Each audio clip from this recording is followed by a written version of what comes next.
कि सूंघने का काम करती है। आपको पता नाक क्या करती है, सूंघने का काम करती है। तो ऐसे ही क्या हुआ, आपके घर में क्या बन रही थी, तिल और फीनी बनी। अब आस पड़ोस के आपके जो लोग थे उन्होंने इसकी खुशबू सूंघ ली। अब रात को आप उसको क्या करें, तिल फीनी को बना के बोरी के अंदर क्या पैक करके सो गए। और रात को वो लोग आए, उन्होंने क्या करी, बोरी फाड़ी और खाकर सब चले गए। तो क्या करा लोगों ने, तिल फीनी की बात सूंघ कर चुपचाप बोरी काटी। तो बिल्कुल इजी तरीके, 1 मिनट में याद हो जाएगी। लोगों ने क्या करा, तिल फीनी की बात सूंघी और उसको चुपचाप बोरी काटी। तिल फीनी की बात सूंघ कर चुपचाप बोरी काटी। तो लोगों ने तिल फीनी की बात सूंघ कर चुपचाप बोरी काटी। इसमें जो सूंघ कर वर्ड है ना, इससे आपको ध्यान रखना, ये कहाँ के आभूषण है, ये नाक के आभूषण है। आइए अपन देखते हैं इनसे कौन कौन से आभूषण निकलते हैं। लोगों से आपको ध्यान रखना, लोंग या फिर लूंग। लोगों से लोंग या फिर लूंग, बिल्कुल इजी है। तिल फीनी से आपको दो ध्यान रखना, तिल्ली और फीनी से हो जाएगा फीनी। ठीक है। बांस सूंघी थी ना, बांस से बेसरी, मोस्ट इंपॉर्टेंट है बेसरी। ये कौन पहनती थी, ये बड़ी ठणी पहनती थी, बेसरी और लटकन, ये मोस्ट इंपॉर्टेंट है। अभी मैं आपको बताऊंगा नेक्स्ट में अपन जब पढ़ेंगे ऐसे कौन से आभूषण है जो दो जगह पहने जाते हैं, उनके अंदर अपन लटकन भी पढ़ेंगे। ठीक है।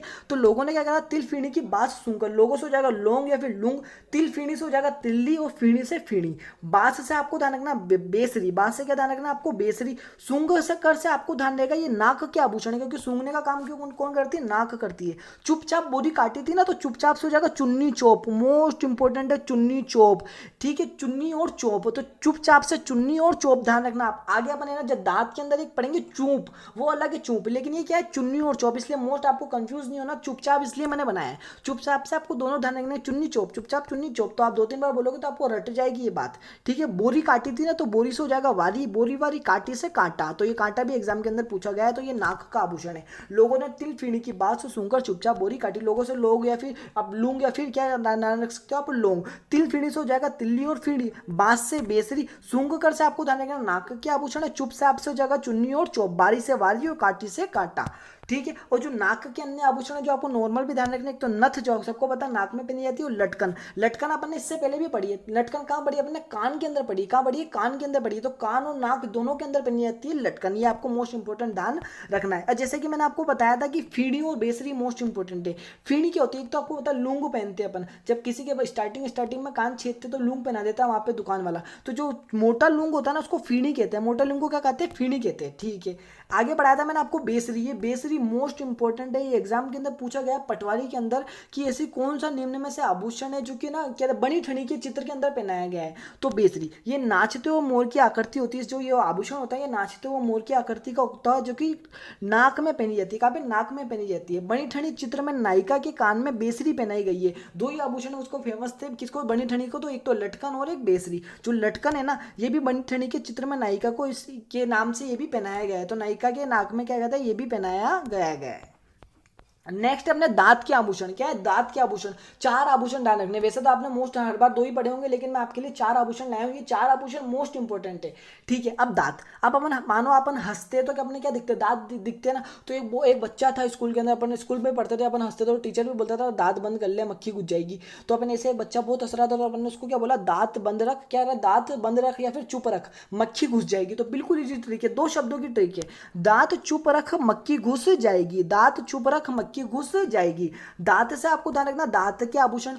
चुप से हो जाएगा चूप। ठीक है। मैंने आपको चुन्नी और चौक कहां पे याद कराया, नाक में याद रखना है, मोस्ट इंपोर्टेंट ध्यान रखना है। और जो चूप ध्यान रखना है आपको दांत में। अगर आपने चूप ध्यान रख लिया तो दांत के ध्यान रखना, इसके अलावा जो है वो नाक में, या आप ऐसे भी ध्यान रख सकते हो। तो दांत चुप रख मक्खी घुस जाएगी। दांत से दांत के आभूषण, चूप से हो जाएगा चूप, रख से रखन, मक्खी से मेख, और घुस से ध्यान रखना आपको धांस। तो ये 4 आभूषण मोस्ट इंपोर्टेंट है, चुन्नी, रखन, चूप, रखन और मेख और धांस। तो ये 4 मोस्ट इंपोर्टेंट है, चूप, रखन, मेख और धांस। तो दांत से आपको दांत के आभूषण, चूप रख से हो जाएगा चूप और रखन, मक्खी से मेख और घुस से हो जाएगा धांस। तो मोस्ट इंपोर्टेंट है, आपको दांत के आभूषण के अंदर यही ध्यान रखना है। अब नेक्स्ट अपने गले के आभूषण। गले के बहुत सारे आभूषण है, पर इनकी बिल्कुल शानदार ट्रिक बनाइए। मानो कि क्या एक राज्य था। अब राज्य के अंदर क्या था, एक ना एक अम्मा थी जिनका नाम था चंपा। अब उसका क्या एक पोता हुआ, उसने अब उस राज्य में बहुत उदमदाड़ मचा दिया, मतलब कि लोगों को बहुत परेशान करता था। तो लोग उसके पास आए कि हमारी कोई मदद करो, कहते चंपा भाई साहब हमारे कुछ मदद करो। तो उसने क्या करा, उससे लड़ाई करी अपने पोते से, और सब सबको जीता दिया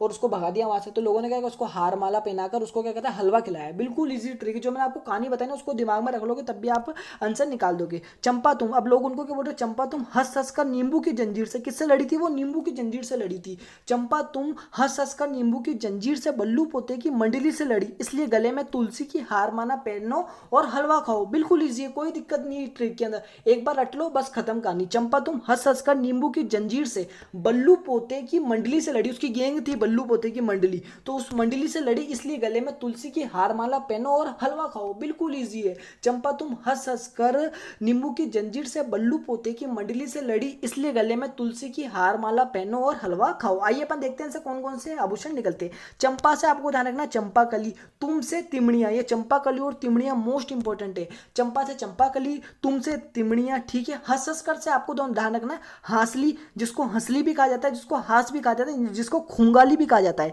तो हांसली का दूसरा नाम क्या है, खुंगाली, एग्जाम के अंदर क्वेश्चन पूछा गया है।